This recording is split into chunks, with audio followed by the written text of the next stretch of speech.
500년이 지나고 나서 지금의 이슈는 거룩에 관한 주제라고 봅니다. 교회가 무능하다는 것이죠. 성도가 무능하고 성직자가 무능하고 교회가 세상의 안타까움과 조롱거리가 되어 있습니다.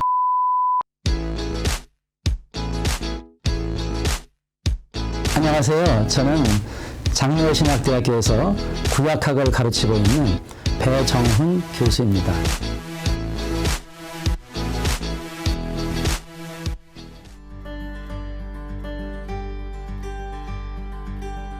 여러분, 종교개혁은 교회가 1500년 동안 달려오던 물줄기를 바꿔서 칭의를 통해서 새로운 길을 열었는데 500년이 지나고 나서 지금의 이슈는 칭의를 넘어서 거룩에 관한 주제라고 봅니다. 저는 그래서 이 시대를 거룩의 부재의 시대다.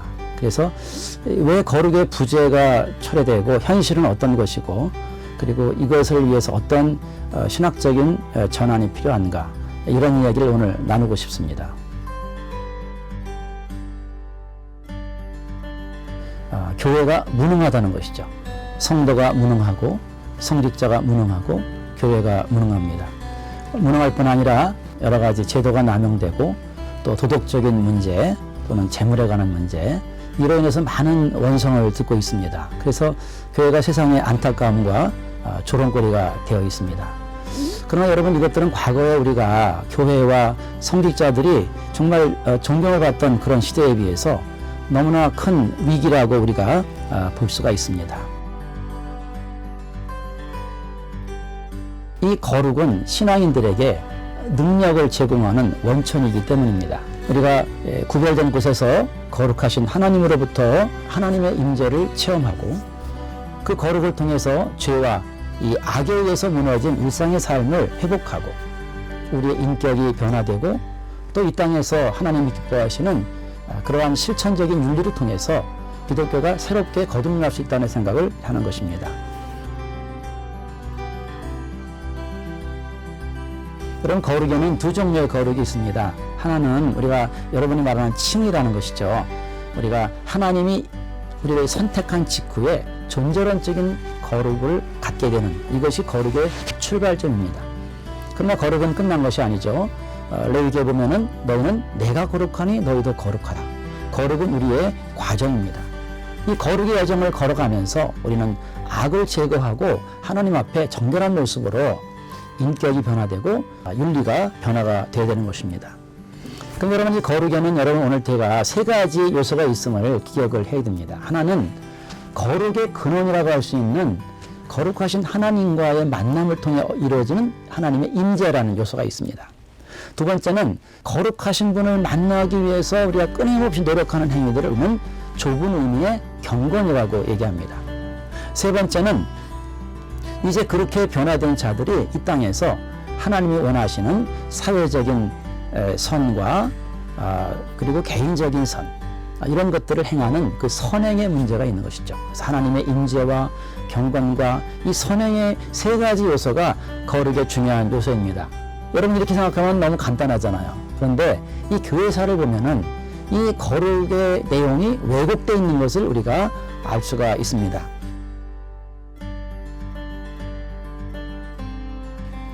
첫 번째 왜곡은 어떤 거냐면요, 거룩을 오해하는 것이에요. 우리가 거룩하게 살자, 그러니까 이 땅에서 사회 정의를 행하면 그것이 거룩이다, 이렇게 생각을 하는 그 세 번째 요소만을 강조하면서 거룩을 왜곡하는 그런 것들이 문제가 있는 것이죠. 두 번째 장애물은 여기 첫 번째와 두 번째를 혼돈하는 것입니다. 무슨 얘기냐면은 거룩하신 하나님의 임재 자체는 우리가 조정할 수 있는 것이 아니라 초월적인 하나님의 손 안에 있는 것이고, 경건은 그것을 이루기 위해서 우리가 말씀을 읽고 묵상하고 기도하고 금식하고 또 삶을 정결하게 살려고 애를 쓰는 이런 것이죠. 이 두 가지, 하나님의 임재 자체와 이 경건은 서로 구별된 것이라고 볼 수가 있습니다.